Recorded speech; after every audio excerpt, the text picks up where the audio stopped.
ডিফিটটো মানে এইটো কৰিব লাগিব আৰু 3 নম্বৰ ৰিটায়াৰমেণ্ট এইটো জানিব লাগিব মানুহ এদিন ৰিটায়াৰমেণ্ট ৰিটায়াৰ্ড হ'ব লাগিব গতিকে আমি কেতিয়া ৰিটায়াৰ্ড হ'ব লাগে মই এইটো জানিছোঁ যে এটা সুযোগ পালে তাৰ পাছত মই ৰিটায়াৰ্ড হ'ব লাগিব এক্টিভ মানে পলিটিক্সত হয়তো মই থাকিব পাৰোঁ কিবা এটা আশা কৰা কথা নাই গতিকে এই তিনিটা জীৱনৰ আটাইতকৈ মানে প্ৰয়োজনীয় কথা সকলো কাৰণে গতিকে সেইটো আছে গতিকে মই সেই কথাটো ভাবিছিলোঁ আৰু মই লোকধাক নকৰাকৈ মই এই কথাটো কৈছোঁ কাৰণ মই স্পষ্টবাদী মানুহ মই কৈছিলোঁ যে মোক এটা সন্মানসূচক বিদায় দিলে ভাল হয় আৰু আজি এটা সন্মানসূচক মোক এক নতুন যাত্ৰা কৰিবলৈ দলে দিছে নৰেন্দ্ৰ মোদী ডাঙৰীয়াই দিছে তেওঁকো মই ধন্যবাদ জ্ঞাপন কৰিছোঁ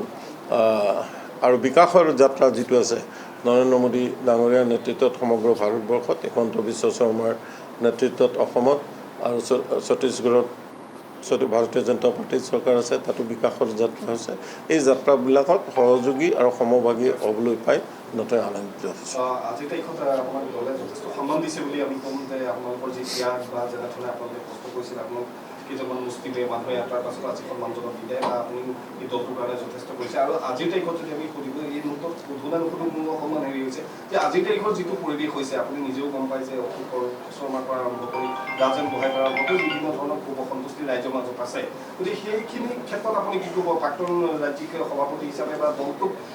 এনেধৰণে আগুৱাই নিয়াৰ ক্ষেত্ৰত আজি আৰু দলীয় ৰাজনৈতিক কথা মই পাতিবলৈ খোজা নাই কাৰণ যিহেতু মই এটা সাংবাদিক পোষ্টলৈ গৈ আছোঁ আৰু অহাকালিৰ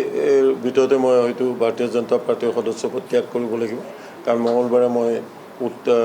টেকিং চেৰিমনিৰ কাৰণে যাই আছোঁ গতিকে এইটো কোৱা নাই আৰু যিসকলে দলৰ নেতৃত্ব থাকিব আমাৰ আছে আমাৰ গুপ্তা ডাঙৰীয়া আছে মৃগেন শৰণীয়া আহত আছে আৰু যিবোৰ আছে দলৰ মানে হেৰি আমাৰ সভাপতি আছে আমাৰ জেনেৰেল ছেক্ৰেটাৰীবোৰ আছে তেওঁলোকে নিশ্চয় এটা ইয়াৰ বিবেচনা কৰিব যি আছে আৰু মই খুব বেছি এটা হেৰি আছে বুলি মই ভবা নাই